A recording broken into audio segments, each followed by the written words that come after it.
cristologia, a gente tem duas referências importantes que vão aparecer. Uma é no ano 381 em Constantinopla e em 451 em Calcedônia, quando você tem a definição da união hipostática das duas naturezas de Cristo. Cristo Jesus é totalmente divino e totalmente humano. Esse consenso de quem é Jesus e quem é Deus, toda a cristandade fecha. E fecha nos 27 livros inspirados no Novo Testamento. Onde que a coisa começa a ter uma percepção diferente? No entendimento sobre o papel da Bíblia e da Igreja, no entendimento sobre o que é a salvação e qual que é o lugar da Escritura. Então, aí a tradição, digamos assim, eu prefiro usar o termo evangélica, ela vai dizer, não, olha, como é que a tradição latina se estabeleceu? A igreja é a referência principal e a Bíblia é boa porque a igreja coordenou o surgimento da Bíblia como tal. Então, a base é a igreja e a Bíblia vem depois. A tradição evangélica, não, peraí. A Bíblia é a base, a igreja vem depois. Então, se eu quero saber se uma igreja é boa, eu vou ver o que a Bíblia diz. Na tradição católica, não. Se eu quero saber se a Bíblia é boa, vamos ver o que a igreja diz. A igreja é a referência. A outra ideia fundamental é que na tradição católica, porque o que você tem? Né? Você tem razão, tradição, experiência, né? E a Escritura.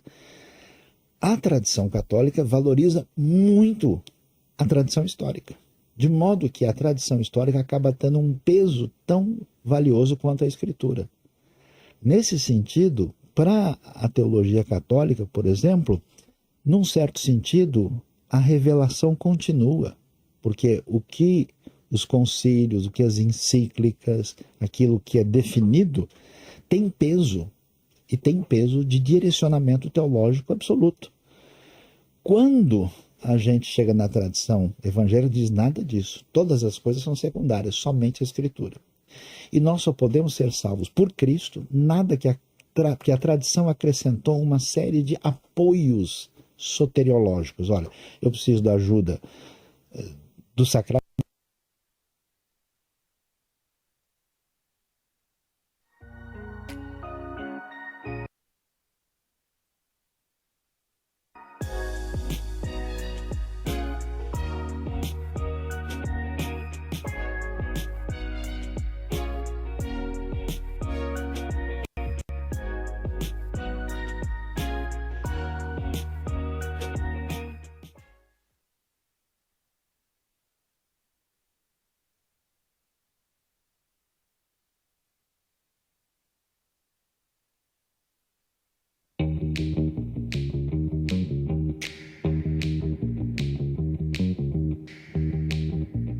De Maria, eu preciso da ajuda dos santos, eu preciso de ajuda de uma série de coisas para que a minha condição de salvação se estabeleça adequadamente. A tradição evangélica diz não, somente Cristo. Somente a Escritura, no certo sentido, até uma simplificação da fé. Somente pela graça e pela fé. E aí os caminhos são diferentes. Agora, entre os diversos grupos, tanto o luterano, tradição anglicana, que começa meio esquisita, não é porque o Henrique VIII queria casar, então não é uma reforma muito recomendável, no seu início, Segundo as pelo intenções. menos. E a tradição calvinista, mas também a reforma radical, que é a reforma menos conhecida, menos falada, que é a reforma anabatista, e depois dos grupos batistas. Porque esse pessoal dizia, galera, tá ruim demais, vamos começar do zero. Não aproveitou nenhuma. Então, deixa tudo que ficou para trás. O que a tradição luterana e a tradição calvinista fez foi tirar um pó da coisa. A tradição radical diz, não, a gente começa do zero. Então surgiram os anabatistas, talvez a maior herança disso está num grupo pouco conhecido chamado Menonita. Lembra dos Amish? Sim. Aqueles caras lá, então eles são um desdobramento desse grupo que surge na Holanda, no século XVI. Aí você tem os Amish, os anabatistas e depois a tradição batista, que surge um pouquinho depois na Inglaterra, passa pela Holanda e cresce muito fora da Europa porque foi muito perseguida. E aí então você tem esse desdobramento. Então, esse pessoal, todo mundo concorda sobre somente pela graça, somente pela fé, somente pela Escritura. Vão surgir divergências menores. Então, assim, a galera não se entende, é verdade, mas não é bem assim. Agora, como é que eu queria que eu vi você até colocou no post quando estava falando que ia vir aqui? Qual foi o surgimento da primeira igreja no Brasil? Quando é que chega a primeira igreja no Brasil? Então, a primeira igreja no Brasil, Evangélica. evangélica, é curioso. No dia 10 de março de 1557, os invasores franceses do Rio de Janeiro que chegaram aqui eram calvinistas. Porque o Calvino era francês, todo mundo conhece o Calvino da Suíça. O cara vai lá em Genebra, tem um baita Calvinão lá para ele ver e tal, né? Tem o Museu da Reforma, tem a Igreja de Saint-Pierre. Mas o Calvino, ele nasceu em Noyon, né? Então, a reforma na França, ela chegou ao ponto que, em pouco tempo, na França, 10% da população era do grupo chamado Huguenote. E quando os franceses invadiram aqui, na época, para fazer o que? A França, né? A Antártica, né? E eles tentaram ali o Rio de Janeiro, pertinho do Santos Dumont, o primeiro culto é feito ali, o primeiro culto evangélico das Américas. De maneira similar, um pouquinho depois, os holandeses lá no século XVII, né, com Maurício de Nassau, junto com eles vieram muitos judeus e muitos calvinistas holandeses, em Olinda e Recife. Então ali também teve uma presença, vamos dizer assim. Mas nunca mais depois da expulsão do pessoal teve espaço para o movimento evangélico. Os primeiros que começam a chegar aqui no século XIX. Por quê? Porque o Brasil, por causa dessa situação do império, né, na virada aí do Dom Pedro I para o Dom Pedro II, abriu espaço por causa da proximidade dos Habsburgos com a Casa de Bragança, né, porque nossa princesa era de origem austríaca, né? Isso abriu um caminho para os imigrantes de origem alemã virem para cá. Então a coisa começa onde? Em Nova Friburgo, no Rio de Janeiro, começo do século XIX. E depois chegam os imigrantes no sul e eles ficam ali separados, né? E somente depois de 1824, quando você tem uma nova Constituição que abre um espaço para uma certa liberdade religiosa, é que a gente começa a ter uma abertura maior. A gente tem o que a gente chama de um protestantismo de imigração, com suíços, alemães e, curiosamente, americanos. E depois o que a gente chama de um protestantismo de missão. Aí vão chegar congregacionais, vão chegar batistas, vão chegar presbiterianos, tudo na metade do século XIX, né? Ashbel Green Simonton, dos presbiterianos, os batistas que chegam no interior de São Paulo, para Americana. Sabe, a Rita Lee Jones é descendente desses batistas que vieram e que migraram para cá. Então, aí começa esse espaço dos primeiros não católicos. E a vida deles é difícil, né? Porque a coisa é meio setorizada. E aí, mais tarde, aí sim que a gente vai ter, né? Aí são os amigos do Douglas, né? Que vão surgir, que é a galera do fogo, né? Pentecostais. Então, mas vamos, antes de chegar então nisso, dar um.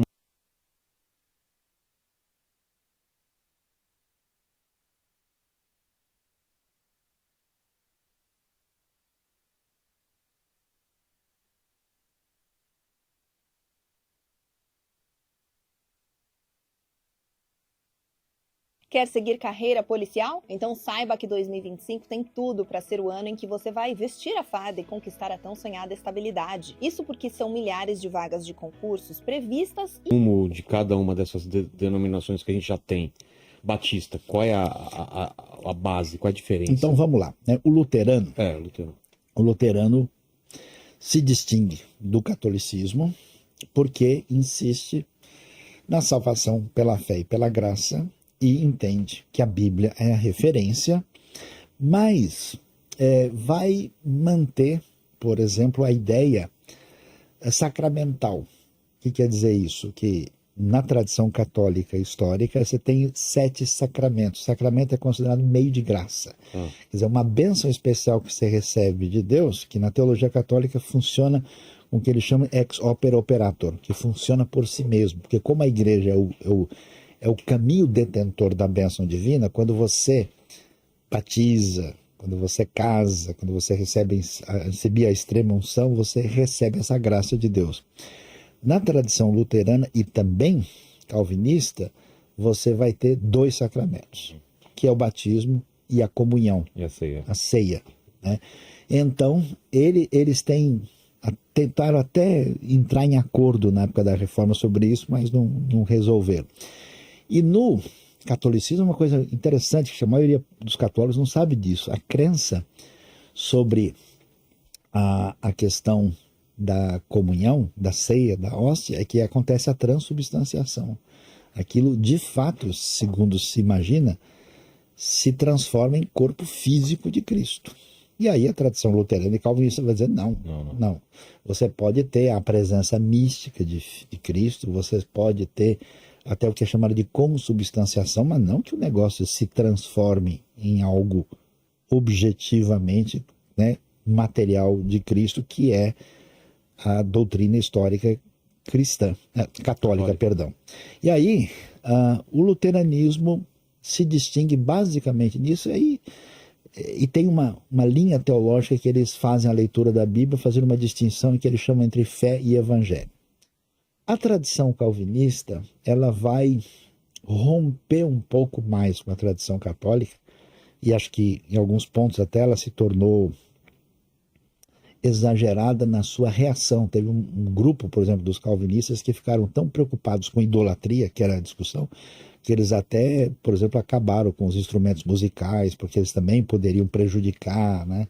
Mas, assim, de modo geral, a marca daquilo que foi definido nas Institutas, que é a obra principal de João Calvino, é que o conceito teológico fundamental de organização da Bíblia está baseado na soberania de Deus.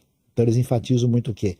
A predestinação, a escolha divina. É da tradição calvinista que surge essa coisa que o indivíduo eleito e que segue a diretriz ética de Deus acaba sendo bem-sucedido, e isso traz prosperidade. Essa associação vem muito desse enfoque calvinista. E quando você vê a igreja presbiteriana, a igreja reformada holandesa, a reformada suíça e a igreja presbiteriana escocesa, elas todas bebem da mesma raiz, com a influência de John Knox, de Calvino, de Beza e de Farel, que são as referências mais importantes, né? E que as duas têm um sistema de governo, que é uma outra questão, né? Se na Igreja Católica você tem um poder centralizado, né, no Papa e no Colégio dos Cardeais, isso foi flexibilizado depois do Concílio Vaticano II, né, a gente tem nessas igrejas um governo democrático representativo, onde a coisa tem uma instância maior que toma as decisões. No contexto na Batista, eu acho que o grupo anglicano nem tem muito desdobramento no Brasil, é muito raro. Aqui, o anglicano fora da Inglaterra é conhecido como episcopal, é um grupo muito limitado. Mas a tradição batista na Batista, que é uma das principais raízes do movimento pentecostal, no final das contas, é uma igreja diferente, porque não aceita nenhum sacramento, ceia e batismo são só ordenanças, tem um governo democrático, não bate assim um martelo, nenhuma confissão de fé definitiva, e são igrejas, eu acho que eu sou de tradição batista, são as igrejas principalmente causadoras de novas denominações, por causa do excesso de liberdade. Numa igreja de tradição congregacional batista, quem decide é a igreja local. As igrejas, elas estão associadas umas às outras por uma relação de fraternidade, não por um controle governamental. Sempre emancipa, né? Cada igreja é emancipada. Então, cada uma adquire um perfil diferente. Então, nesse sentido, ela tem um nível de independência maior. Por isso, por exemplo, que a tradição batista cresceu com tanta força nos Estados Unidos. Os Estados Unidos tem essa coisa que parece uma doideira, cada estado tem uma lei diferente por causa desse caminho de independência. Então, eu compreendo perfeitamente como uma pessoa de tradição brasileira colonial raiz vai achar muito estranho que a religião tenha tanta liberdade, porque sempre... Eu acho que tem um certo fascínio por essa intolerância do controle. Não, tem que ter alguém para autoridade para dizer, ó, fulano, você tem que orar desse jeito, você tem que falar dessa maneira e você não tem liberdade. E a tradição vai nessa direção. Mas no final das contas, nas coisas essenciais, o pessoal concorda. Depois é que a coisa fica diferente. Mas, Vilela, eu vou te falar uma coisa importante. Não é bem assim que as coisas na área da fé são decididas só por intenção teológica, por determinação doutrinária, né? Porque, por exemplo, a gente pergunta, né? Hoje, Douglas deve dizer melhor do que eu acho que de cada 10 evangélicos no Brasil, 7 ou 8 são pentecostais ou desdobramento dos pentecostais, né? E aí, você já imaginou ter uma memória de elefante para conseguir lembrar tudo que você lê? eles não são teologicamente muito diferentes dos protestantes históricos raiz. Qual que é a questão? Você tem um momento quando surge uma expressão de fé, porque a pessoa tem a experiência espiritual. Exato. Aí ele tem a maneira de expressar essa experiência e de descrevê-la teologicamente. As denominações históricas chegou a um ponto que elas ficaram, como é que eu posso dizer, muito marcadas pelo uso do entendimento na doutrina e por um reforçar da sua própria tradição. Então, o que começou a faltar no pessoal? Como é que a gente experiencia essa relação com Deus? Então, nesse momento, no século XX, vai explodir um movimento que nunca existiu desse jeito na história, que é o movimento pentecostal, que desembarca no Brasil em 1910, com a Assembleia de Deus e a Congregação Cristã do Brasil, que é um movimento muito diferente de tudo. E aí, minha família, meu pai vem da Assembleia. da Então, Assembleia de Deus. Então dá uma assembleiada para nós. Meu avô era pastor da Assembleia de Deus em Bragança Paulista, né? Meu pai cresceu nesse contexto. Eu não cresci tanto nesse contexto, mas sempre muito envolvido ali. E é exatamente isso, porque em 1906 acontece algo lá nos Estados Unidos, que eles conhecem como a Rua Azusa, começa um avivamento lá, aonde pessoas começam a ser batizadas no Espírito Santo e falar em línguas, né? Aquilo que a gente fala línguas dos anjos, mas é um reavivamento, ou se traz de volta essa temática dos dons espirituais. Então não só línguas, mas profecia, palavra de conhecimento, palavra de sabedoria, cura. Então começa a dar essa ênfase na ação do Espírito, acontecendo coisas sobrenaturais. E aí tem esses dois, né, dois missionários suecos que estavam nesse avivamento. E olha que coisa interessante, eles começam a orar lá e eles veem no mapa, assim, vem uma visão para eles no mapa de um nome, que eles não sabiam nem pronunciar direito, Belém do Pará. Ué? Os dois veem isso, Belém do Pará, eles vão pesquisar o que é aquilo e descobrem que tem uma cidade no Brasil chamada Belém do Pará. Eles entendem que Deus estava enviando eles para cá, eles entram no navio e vêm. Cara, que doideira. Então eles chegam em Belém do Pará, o que eles encontram? Uma igreja batista. Esse é do avivamento? Esse é do avivamento. Acho que esse é o William Seymour, né? Isso, William Seymour. E aí eles vêm e eles chegam em Belém do Pará e eles procuram uma igreja batista e eles começam a participar dessa igreja batista, são acolhidos ali, mas logo eles viveram essa experiência. É isso que ele está dizendo, entendeu? A questão não era primariamente teológica, era da experiência, né? E aí começa a falar sobre dons espirituais, o pessoal ali da igreja começa a achar aquilo ali estranho e expulsa eles, e aí eles entendem que eles precisam começar, então, um outro movimento. E até o nome, não foi Assembleia de Deus no início, era, quer ver o nome deles? Eu até peguei, era Missão de Fé Apostólica. Depois se torna Assembleia de Deus, né? E aí esse movimento começa nas casas, olha que interessante. Eles se reuniam nas casas, depois pequenas congregações. A Assembleia de Deus era conhecida por ter pequenas congregações de bairro, às vezes 50, 100 pessoas ali, e começa a se espalhar antes no norte, nordeste do Brasil, mas depois toma o Brasil inteiro, né? A gente brincava que em todo lugar que você vai tinha um Bradesco, um Coca-Cola e uma Assembleia de Deus. Toma o Brasil inteiro esse movimento, mas para mim um dos motivos é por devolver esse aspecto de movimento. Ah, tá. Entendeu? Tanto que depois vai institucionalizar, Boca a boca. e aí você tem um membro ali da Assembleia de Deus, ele se mudava para um outro bairro e começava um ponto de pregação lá. Mas ele não era um pastor que fez seminário, não, ele entendia-se que ele podia fazer isso, então ele começava ali um ponto de pregação, os vizinhos vinham, e aí tinha aquilo de orar, e alguém era curado e tal, começava a acontecer, daqui a pouco eles encontravam um pequeno prédio ali, começavam a se reunir, e assim foi se espalhando. E depois que começou a organizar, né, e para mim é um dos motivos que começou até a parar toda essa coisa viva desse movimento se espalhando por toda parte, né? Mas a principal questão era começar de novo a falar e a buscar a questão dos dons espirituais, né?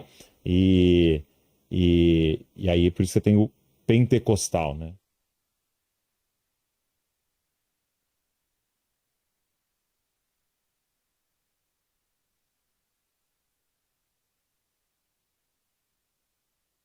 Olha só, no aviso prévio do empregado, aquele que você tem que cumprir ao pedir demissão,